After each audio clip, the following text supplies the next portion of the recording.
Hello, ഇന്ന് variety ആയിട്ട് pipe cleaner കൊണ്ട് ഒരു ഫ്ലവർ പോട്ട് ഉണ്ടാക്കാം. അതിനൊരു പൈപ്പ് ക്ലീനർ എടുത്തിട്ട് നമ്മൾ ഹാഫ് ആക്കിയിട്ട് ഇതുപോലെ ഒന്ന് പിടിച്ചു കൊടുക്കുക. ഇതാണ് നമ്മുടെ ഫ്ലവറിൻ്റെ പെറ്റൽസ് ആയിട്ട് വരിക. ആദ്യം നമുക്ക് ഫ്ലവർ ഉണ്ടാക്കാം, പിന്നെ നമുക്ക് പോട്ടൊക്കെ ഡെക്കറേറ്റ് ചെയ്യാം. ബാക്കി വരുന്ന പോർഷൻ വെട്ടിക്കളയരുത്, അത് നമുക്ക് ആവശ്യമുണ്ട്. ഇനി വേറെ പൈപ്പ് ക്ലീനർ എടുത്തിട്ട് മോൾ ഭാഗം ഇതുപോലെ ഒന്ന് പിടിച്ച് അടിഭാഗം അതിൻ്റെ ഉള്ളിൽ കൂടെ വലിക്കണം. ഇതാണ് നമ്മുടെ ഫ്ലവറിൻ്റെ സ്റ്റെമ്മ്. ഇനി നേരത്തെ ഉണ്ടാക്കി വെച്ച ആ പോർഷൻ ഇതിലേക്ക് ഒന്ന് കെട്ടിക്കൊടുക്കുക. ഇനി കുറച്ച് അഡ്ജസ്റ്റ്മെൻറ്റൊക്കെ കഴിഞ്ഞാൽ നമ്മുടെ ഫ്ലവർ ഇവിടെ റെഡിയായി. ഇനി നമുക്കിതുമേ ഒരു ഇലയും കൂടി ആഡ് ചെയ്ത് കൊടുക്കാം.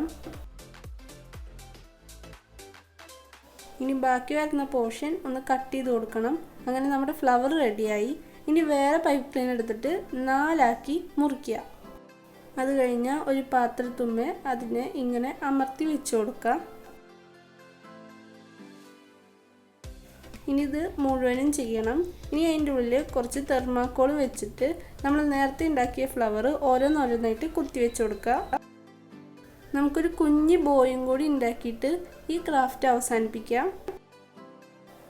ഈ ബോ ഞാൻ ഫ്ലവർ പോട്ട് ഒട്ടിക്കാൻ വേണ്ടിയാണ് ഉണ്ടാക്കിയത്.